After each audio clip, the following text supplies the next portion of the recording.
नमस्कार दोस्तों, मैं प्रणव आप सभी का स्वागत करता हूं अपने वीकली निफ्टी बैंक निफ्टी के एनालिसिस वाले वीडियो के अंदर में। वीडियो चालू करने के पहले जैसे आप सभी को पता है यहाँ पे मैं जो भी एनालिसिस दे रहा हूं that is purely my point of view. तो मेरे एनालिसिस को ध्यान से सुनिए, पेपर पेन लेके बैठिए, नोट्स बनाते हुए चलिए और जब भी आप इसके अंदर में कोई पोजिशन बनाते हैं make sure you ask your financial advisor. So दोस्तों, लास्ट वीक में आपके सामने आया था, हम लोगों ने कुछ मार्केट की रिलेटेड बातें करी थी कि इस हफ्ते क्या होने की पॉसिबिलिटी है, किस लेवल तक हम ऊपर तक जा सकते हैं, फिर क्या हो सकता है।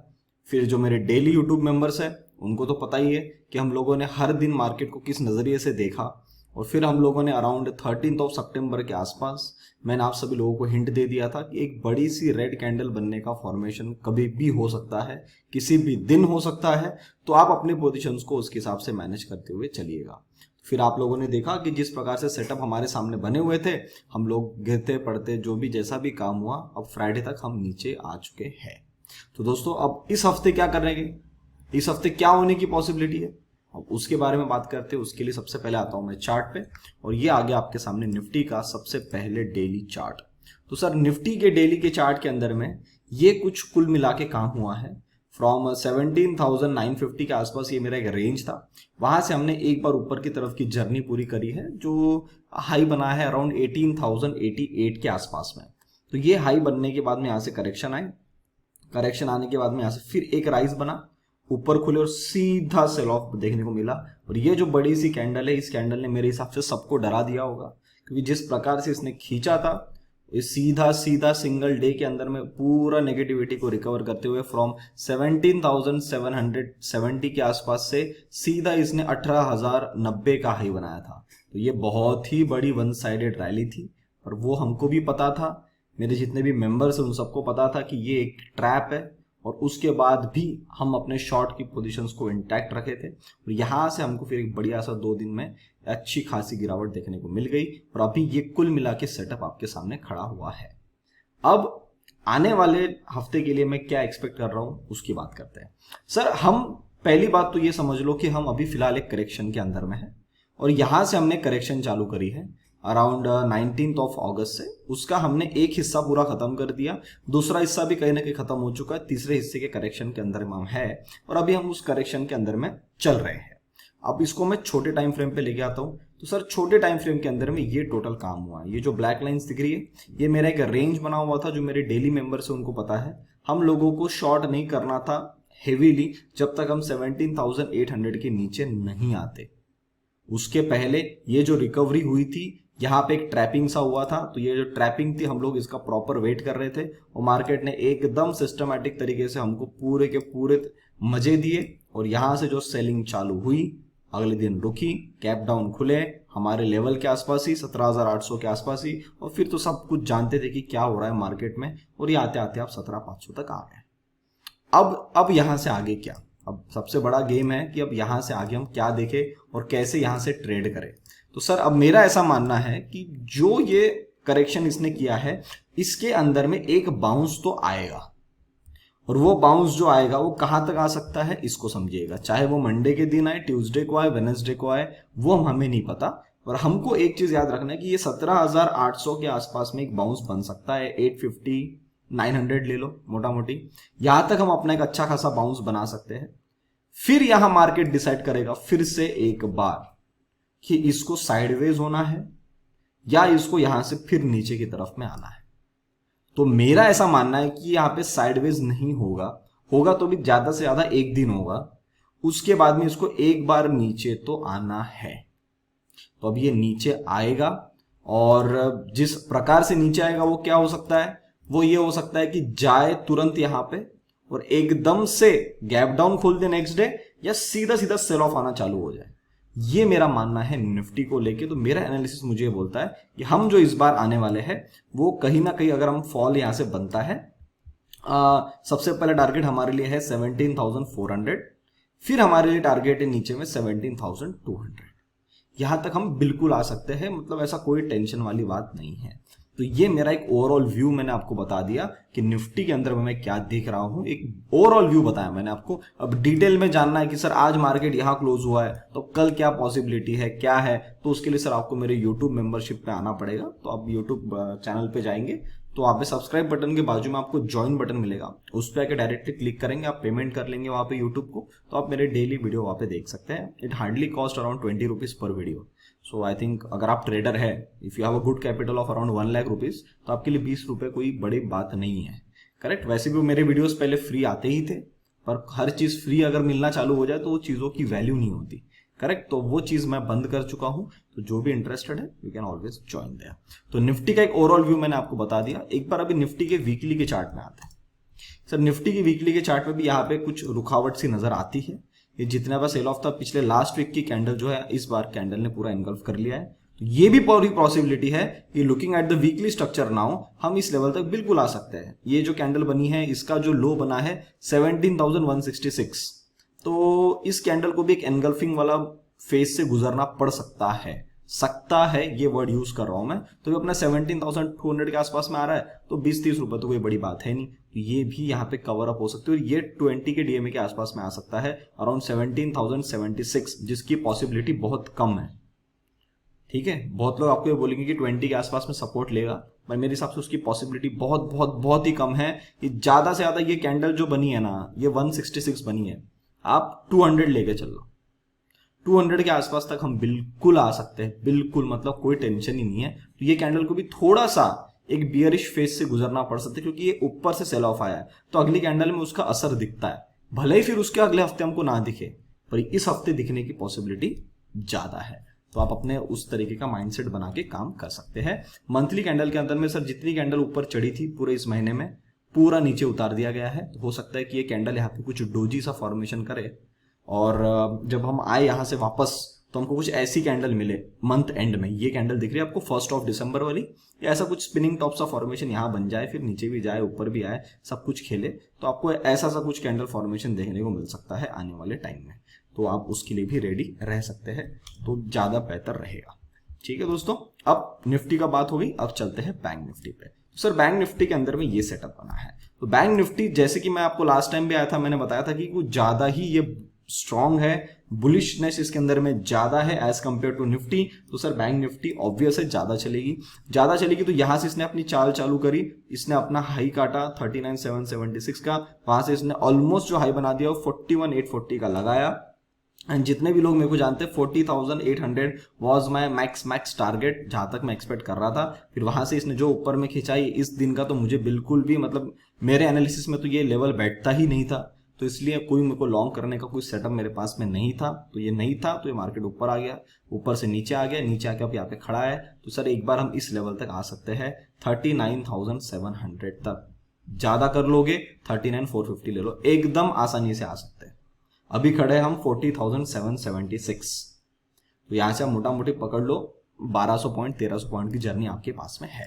अब छोटे टाइम फ्रेम पे चलते हैं, छोटे टाइम फ्रेम पे समझ लेते।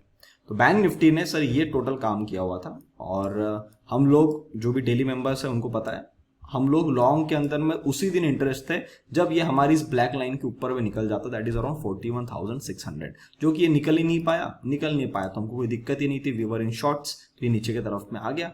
फिर मैंने आपको अपडेट भी किया था कि यहाँ से जो काम कर रहा है एक बार ये नीचे की तरफ में मारेगा, और ये 40,500 तक आया है। अभी और काम बाकी है इसका, क्योंकि ज्यादा बुलिश है ना, तो इसके अंदर में काम ज्यादा बाकी है। तो शायद ये एक दिन में या 2 दिन में ज्यादा तोड़ दे।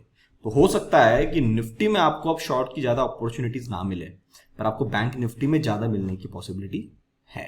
तो ये जो बन रही यहाँ पे आपको लेवल दिख रहा है, यहाँ पे इसने जो गैप अप बना के खींचा था, कि ये वाला कार्यक्रम है 39,750 के आसपास में।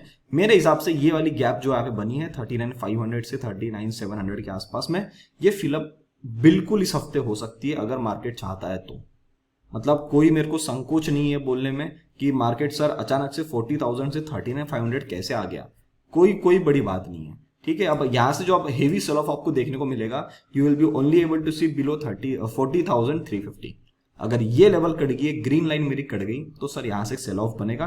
टारगेट्स जैसे चलते वक्त बने थे वही टारगेट नीचे उतरते वक्त बनेंगे, इसलिए मैंने ये टारगेट्स को बिल्कुल भी नहीं हटाया है। पहला target 40,000, second target 39,750 and your third target will be 39,500। तो आप इसके हिसाब से प्लान आउट कर सकते हैं। अब ये मैंने आपको overall view Nifty bank Nifty के बारे में बता दिया। बैंक निफ्टी का वीकली चार्ट देख ले एक बार। बैंक निफ्टी वीकली अंदर में इसने रिजेक्शन मारा है, अभी तक ये बेरिश कैंडल नहीं बनी क्योंकि बहुत ही लंबी चाल ली थी इसने जो हाई बनाया था 41,840 का, लो था 40,280 का। तो जब इतना बड़ा 1600 पॉइंट की जर्नी हो जाए तो इतना तो बनता ही है, ये हो जाएगी। आने वाले हफ्ते में कैंडल यहाँ से नीचे बन सकती है, तो उसके लिए आप बिल्कुल रेडी रहिएगा। और अगर आप 1 मंथ में देखते हो तो 1 मंथ में तो सर अभी भी ये इतनी स्ट्रॉन्ग बुलिश है। आप ये देखो, अभी आप कैसे डिफरेंशिएट करोगे कि निफ्टी बुलिश है या बैंक निफ्टी बुलिश है? सर ये दिख गया मंथली कैंडल। अब ये निफ्टी के मंथली कैंडल में आता हूँ, इसने अब पूरा रिजेक्शन खत्म कर दिया, दिख रहा है आपको? ऊपर से पूरा रिजेक्शन देखिए, कैंडल खत्म कर दिया है।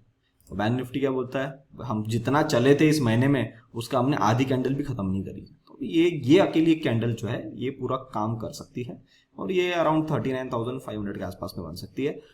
At the end of the month आप फिर ये देख सकते हो कि ये कैंडल कुछ इस प्रकार की बन गई जो 3 मई 2021 की है। ये बिल्कुल बन सकती है, मतलब कोई मेरे को दिक्कत नहीं कि अगर ऐसा कैंडल बन गई तो वापस से ज्यादा सेफ चल लूं मैं कि चलो ये नहीं तो दूसरा ऑप्शन क्या बनता है। तो दूसरा ऑप्शन मेरे सामने सर ये कैंडल, अभी जो जैसी कैंडल बनी है ना सेम इस जगह पे वापस देख सकते हैं बैंक निफ्टी को। At the end of month की बात कर रहा हूं, सितंबर का एंड में जहां एक्सपायरी खत्म होगी हमारी 30-31 तारीख के आसपास में, जब हमारा पूरा ये मंथ खत्म होगा, एक्सपायरी नहीं मंथ खत्म होगा, उस टाइम पे हम यहाँ पे ये वापस से फॉर्मेशन देख सकते हैं। तो आप उसके लिए रेडी रहिएगा। तो सर मैंने आपको निफ्टी बैंक निफ्टी दोनों के बारे में सेटअप बता दिए, और आप में से जो भी लोग मंथली पेड कॉल्स के लिए इंटरेस्टेड है, जिसके अंदर मैं बैंक निफ्टी के ऑप्शंस के अंदर मैं काम करता हूं, अभी मैंने पोजिशनल ट्रेड्स भी चालू किए, आप सभी को पता ही है। तो वो सारी चीज अगर आपको मेरे साथ ट्रेड करना है बिल्कुल कर सकते हैं सर। उसकी चार्जेस है 7,000 रुपीज मंथली। जिन लोगों ने एंजल ब्रोकिंग अकाउंट ओपन किया उनके लिए हमेशा 10% ऑफ होता है, उसके लिए चार्जेस है ओनली 6,299। अगर आप एंजल ब्रोकिंग अकाउंट ओपन करवाना चाहते हैं बिल्कुल करवा सकते हैं सर, लिंक मैंने डिस्क्रिप्शन बॉक्स में डाल दी है, उस पर आके डायरेक्टली क्लिक करिए, नाम नंबर लिख के सबमिट कर लीजिए, आपका अकाउंट ओपन हो जाएगा। अपना कोड है PSNSR। और जो लोग लॉन्ग टर्म के लिए अच्छा पोर्टफोलियो बनाना चाहते हैं, again you are getting a golden opportunity, जिसके अंदर में हेवी वेट स्टॉक्स ने करेक्शन किया है। और वो जो करेक्शन हुए हैं, अगर आपके पास में अच्छे तगड़े स्टॉक्स नहीं थे तो आपने इस हफ्ते झलक देख ली है कि सर वो कैसे कैसे स्टॉक भागे हैं। तो अगर आप चाहते हो कि आप फिर से पोर्टफोलियो बनाओ, या आपके पास नहीं समझ में आ रहा है कौन सा स्टॉक उठाना चाहिए, मेरे रिकमेंडेड स्टॉक्स उठाना चाहते हो, उसके लिए आप जुड़ना चाहते हो, बिल्कुल कर सकते हो। उसके अंदर आपको मैं 6 स्टॉक्स का बास्केट बना के देता हूँ with proper buying level, stop losses and target. उसका 1 टाइम इन्वेस्टमेंट चार्ज है 8,100 रुपीज।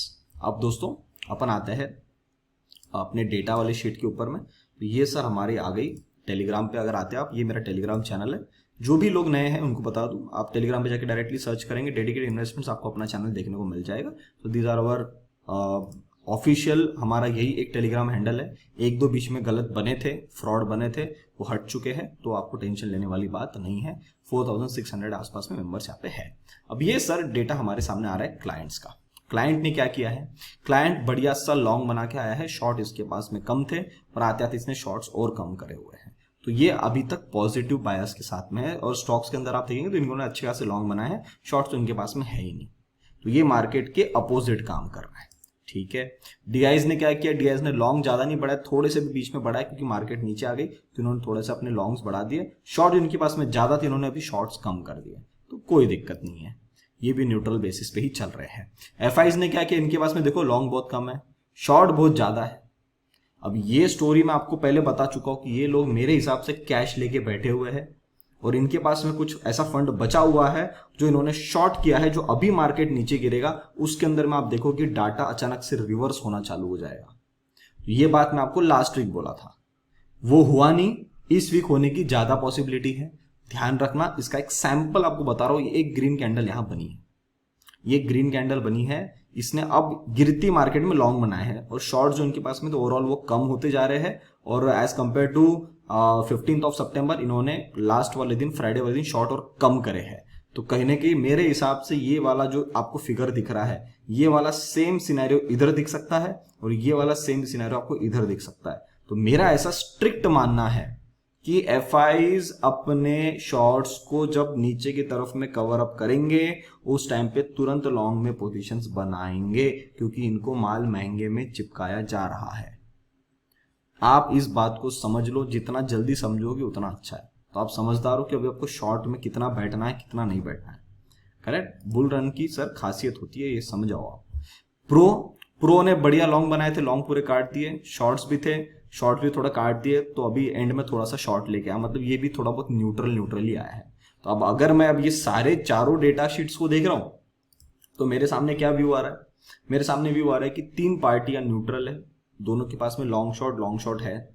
एक एफ अकेला ऐसा है जिसके पास में दबा के शॉर्ट्स है और लॉन्ग बहुत कम है। उसके अंदर में क्या हो सकता है वो मैंने आपको एक हिंट दे दिया कि हो सकता है कि जब हम नीचे की तरफ में आए तो ये शायद अपने लॉन्ग्स बनाना चालू कर दे। फिर भी ये अपना मानना है, मेरे मानने पे आप पैसा नहीं लगा सकते। तो जब आपको स्क्रीन पे आता हुआ दिखे कि हाँ ये जो सेटअप बोल रहे हैं, जो ये सारा चीज हो रही है, ये वैसा ही हो रहा है, एफआईज की बाइंग्स भी बढ़ रही है और मार्केट कहने के वापस सपोर्ट लेने की कोशिश कर रहा है, तो please plan your trades accordingly. ये मैं आपको डायरेक्ट हिंट देना चाहता हूं। और इस हफ्ते कोई टेंशन लेने वाली बात नहीं, सब कुछ नॉर्मल है। तो ऐसा कुछ नया सा कार्यक्रम नहीं हुआ है जो मैं बोलूं कि कुछ भयंकर होने वाला है, कुछ भयंकर नहीं होने वाला, सब कुछ नॉर्मल चलने वाला है। तो ये हफ्ता भी आप आराम से चिल कर सकते हैं। अब दोस्तों हम बात करते हैं फॉरेन मार्केट्स के बारे में। तो सबसे पहले हमारे सामने आ गया सर डॉलर इंडेक्स। ये डॉलर इंडेक्स आपके सामने ओपन हो गया। तो डॉलर इंडेक्स यहाँ पे जैसे मैंने बोला है इसके ऊपर में ज्यादा टिक नहीं पाएगा, नीचे आया, इसने फिर एक राइज लेकर अब यहाँ खड़ा है। फिर अगर डॉलर इंडेक्स 109 के नीचे आता है, फिर इस बार तेजी से गिरेगा और तेजी से गिरेगा तो इसके नीचे आएगा 107.6 के नीचे। तो अभी एक बाउंस लिया है, बाउंस लेके होल्ड कर रहा है, देखते हैं इसके अंदर में क्या बनता है। तो ये भी कहीं ना कहीं ऑलमोस्ट न्यूट्रल बायस के साथ में है। आगे चलते हैं इंडियन करेंसी में बोल चुका हूं यहां से सेल ऑफ आना है। तो लास्ट वीक जब आया था तब भी सेल ऑफ था, अभी यहाँ पे फिलहाल साइडवेज में है, तो ये भी न्यूट्रल सही है, कुछ भी नया नहीं है। ऑयल के अंदर में 86 के आसपास में आना था जो कि आ चुका, अब यहां से एक बाउंस लिया है, थोड़ा सा रुका हुआ है, तो ये भी साइडवेज है, तो सर ये भी न्यूट्रल है, कोई दिक्कत नहीं है। डैक्स हमारे मार्केट के साथ में थोड़ा नीचे आ रहा है, अभी तक ये भी साइडवेज जोन में, कोई दिक्कत नहीं है, अभी भी हम न्यूट्रल ही है। जब तक ये 12,400 के नीचे नहीं आता है तब तक कोई टेंशन लेने वाली बात नहीं है। नास्डैक जैसे मैं आपको लास्ट टाइम आया था मैंने बोला था कि नास्डैक इस लेवल के नीचे अगर जाता है 12,000 के नीचे तो सर फिर ये बड़े सेल ऑफ में जाएगा। तो अगर ये बड़े सेल ऑफ में जाएगा तो सर फिर ये यहां तक मार सकता है 11,200 के आसपास में।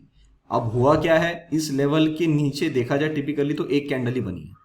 अब ये कैंडल अगर मंडे या ट्यूसडे के दिन कैंसिल नहीं होती है, ध्यान से सुनना, अगर ये कैंडल मंडे या ट्यूसडे के दिन वापस से बाउंस नहीं लेती है, इसके ऊपर में नहीं आती है 12,000 के ऊपर में, तो सर फिर ये बहुत हद तक क्लियर हो जाएगा कि 11,200 के आसपास में नास्डैक आने के लिए रेडी हो गया। तो अगर इसमें सेल ऑफ आएगा तो आपके आईटी वाले जो स्टॉक्स है उनमें सेल ऑफ आना ही है। तो आपके भैया स्टॉप लॉसेस संभाल के रखना, जो अच्छे क्वालिटी वाले स्टॉक्स है उनके अंदर आप रहो, वरना कुछ देर के लिए उनमें से बाहर निकल जाओ। ये मेरा सजेशन आपको रहेगा, क्योंकि फालतू में लॉस में बैठ के क्या मतलब है। डाउ जोन्स के लिए मैं आपको लास्ट टाइम आया था, बोला था इसके नीचे नहीं जाना चाहिए। अब एक कैंडल बनी है, अब एक कैंडल बनी होगी, नीचे से पुल बैक आया है, तो वेट करेंगे मंडे ट्यूसडे का। इसके ऊपर में आ गया मंडे ट्यूसडे को 31,000 के ऊपर में, तो ठीक है। नहीं आ पाया तो सर ये भी फिर क्या करेगा, इन लेवलों के आसपास आएगा 30,000 के आसपास में, जिसकी पॉसिबिलिटी मेरे को थोड़ी सी कम लग रही है। टू बी वेरी क्लियर, मेरे को थोड़ी सी पॉसिबिलिटी इसकी कम लग रही है आने की। फिर भी आ सकता है, मैं ऐसा नहीं बोल रहा हूँ कि नहीं आ सकता है, मेरे पर्सनल व्यू से मुझे लग रहा है कि इसकी पॉसिबिलिटी थोड़ी कम है, क्योंकि अगर ये और ज्यादा नीचे गिर गया इतने जल्दी तो फिर मंडे ट्यूसडे को हम भी गिर जाएंगे। और मेरे को ऐसा लग रहा है कि हम मंडे ट्यूसडे को नहीं गिरेंगे, हम मंडे ट्यूसडे को एक बार रुकेंगे, यहां से थोड़ा सा ऊपर की तरफ में जाएंगे, थोड़ा साइडवेज काम करेंगे, फिर वहां से नीचे की तरफ में आना चाहिए, तो ज्यादा मजा है। क्योंकि हम पिछले 3 दिन से कांस्टेंट गिर रहे हैं नीचे 2 दिन से, ऑलमोस्ट 2 दिन से कांस्टेंट नीचे गिर रहे हैं। और अगर वहां गिर रहे हैं तो अगर ये मंडे ट्यूसडे को गिर गया तो सर आप समझदार है कि क्या हो जाएगा हमारे मार्केट को, फिर हम उसी दिन कांस्टेंट गिर जाएंगे। तो मेरा ऐसा मानना है ऐसे थोड़ा सा पुल बैक ले, रुके, फिर जो भी काम करना है अपना वहां से काम करें। तो डाउ जोन्स को बता दिया मैंने। एसएनपी के बारे में भी सब कुछ सेम है। एसएनपी को यहां से अगर अच्छी मूवमेंट देना है तो वापस, अभी इसने भी देखो कैंडल बना दिया है, तो ये वापस अगर नीचे की तरफ में आएगा तो ये ज्यादा से ज्यादा मेरे हिसाब से 3,750 के आसपास में आ सकता है, उसके नीचे इसको नहीं जाना है। तो ये भी नीचे से रिकवरी दिखाया, ये भी एक अच्छा बाउंस ले सकता है अराउंड 39,50-4,000 के आसपास में। अगर बाउंस उतना तो नहीं जाएगा, 39,50 तक जा सकता है। ये भी जब तक 4,100 के ऊपर में नहीं आता हमको हेवीली बुलिश नहीं होना है, ठीक है। तो ये भी इंडिकेट हमको कर रहा है कि ठीक है अभी मैं करेक्शन में हूं और इस वाले लेग के करेक्शन में मैं चल रहा हूं। अगर आप यहाँ पे देखेंगे डाइवर्जेंस बनना चालू हो चुके हैं एसएनपी के अंदर में, जो कि मच ऑब्वियस है, बनना ही है। कॉपर ने यहाँ अपना काम खत्म किया, चला साइडवेज था, करेक्शन किया, वापस निकलने के लिए रेडी है। अब जो ये मारेगा ये इस हाई तक बिल्कुल मार सकता है, 3.8 के आसपास में बिल्कुल मार सकता है। रसल भी फिलहाल ठीक है। यहाँ से मेरा मानना था कि कांस्टेंट ऊपर जाना चाहिए, कोई दिक्कत नहीं है, अभी भी वहीं पे खड़ा हुआ है, एक डबल बॉटम सा फॉर्मेशन बनाने की मूड में है 61% के आसपास में। क्योंकि अब अगर रसल यहाँ से नीचे चले गया तो सर फिर रसल भी इस लेवल पे आएगा 1687, तो ये पूरा स्ट्रक्चर फिर खराब हो जाएगा।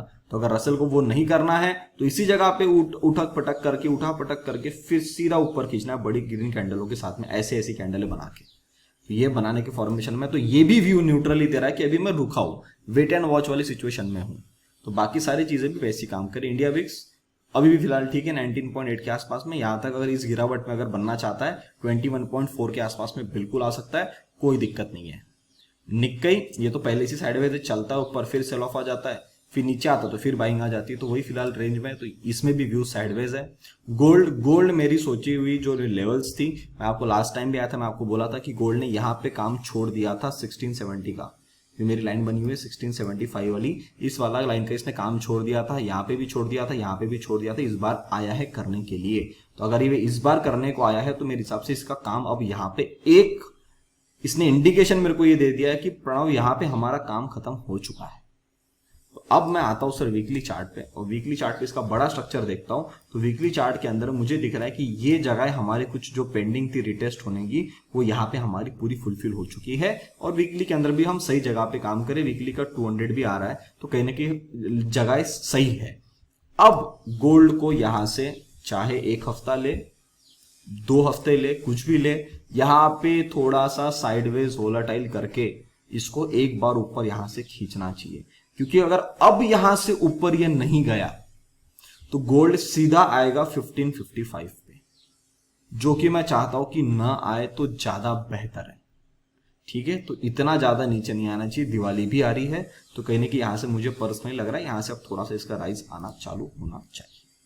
सिल्वर तो देखो इसने तो पहले काम चालू कर दिया, लाइन पे आया, सीधा बाउंस लेके अब खड़ा है, फिर अच्छी कैंडल बना के अब ये वापस इस हाई तक मार सकता है, 21 के आसपास में आ सकता है, 21.5 तक बिल्कुल आ सकता है। तो ये भी ठीक है। तो सर हम लोगों ने हमारे मार्केट का एनालिसिस किया, इस हफ्ते के बारे में देख लिया कि क्या होने की पॉसिबिलिटी है, डेटा देख लिए, बाहर के मार्केट्स देख लिए, सब कुछ न्यूट्रल है, एक जगह पे रुका हुआ है। इसका मतलब कुछ ना कुछ मेजर डिसीजंस वाले टाइम आने वाले टाइम में आपको मिल सकता है कि कुछ बड़ा कार्यक्रम सब इंडेक्स मिलके एक साथ चालू करे। अगर वो होना है तो आपको हमारे लेवल के आसपास में मार्केट देखने को मिल जाएगा। पॉइंट नंबर 2, एफआईज अपनी बाइंग बढ़ाना चालू कर देंगे और उनके जो कंपैरेटिवली जितने शॉर्ट्स बने हैं वो शॉर्ट्स कम करना चालू कर देंगे। So that will be your first indication. और आई थिंक मैंने आपको बहुत ही ज्यादा डिटेल में आसान शब्दों में मैंने पूरा व्यू बता दिया, और जो भी थोड़े स्मार्ट ट्रेडर है जो मेरे साथ में पिछले 1-2 साल से 3 साल से है, वो समझ जाएंगे कि मार्केट में किस तरफ की चाल देखने के लिए इंटरेस्टेड हूँ। वैसे आप सभी जानते ही है, फिर भी जो समझदार है वो समझ चुके हैं। उम्मीद करता हूँ सर मैंने अपना काम ईमानदारी से किया, आप अपना भी काम ईमानदारी से करेंगे। आपको एनालिसिस मैंने मेरा पूरा दे दिया है, तो आपको सिर्फ 2 काम करने हैं। पहला, अगर वीडियो अच्छा लगा तो वीडियो को लाइक बटन दबाना है। दूसरा, चैनल को अभी तक देख रहे हो, चैनल को सब्सक्राइब नहीं किया है, चाहते चैनल को जरूर सब्सक्राइब कर लीजिए। आपको लगता है कि आपके फैमिली फ्रेंड सर्कल किसी के लिए वीडियो इंपॉर्टेंट है, उस तक ये नॉलेज पहुंचना चाहिए, उस तक एनालिसिस पहुंचना चाहिए, कोई भी कारण से आपको लगता है तो वीडियो को जरूर शेयर करिएगा और अपने विचार आप कमेंट सेक्शन में बताइएगा। मुझे कमेंट्स पढ़ने में बहुत मजा आती है। तो प्लीज अगर आपको कुछ सजेशन देना है, कुछ बात करना है, कुछ क्वेश्चन पूछना है, या वीडियो कैसा लगा अगर ये बताना है, so I will be super duper happy. और वो चीज मुझे मोटिवेटेड रखती है आप सभी के लिए वीडियो बनाने के लिए। बाकी आपके लिए कल एक और रील आ जाएगी इंस्टाग्राम पे, तो जो लोग इंस्टाग्राम पे नहीं है आप वहाँ पे भी आ सकते हैं। इंस्टाग्राम पे बहुत एक अच्छी रील आने वाली है कल, तो आप उसके लिए भी रेडी हो जाइएगा। ठीक है दोस्तों, उम्मीद करता हूँ जो सारी चीजें मैंने आपको यहाँ बताई समझ में आई, तो वीडियो को लाइक बटन जरूर दबा दिए। तब तक के लिए आप सब लोग देखते रहिए डेडिकेटेड इन्वेस्टमेंट्स। हम मिलते हैं बहुत ही जल्दी अगली वीडियो में, तब तक के लिए नमस्ते।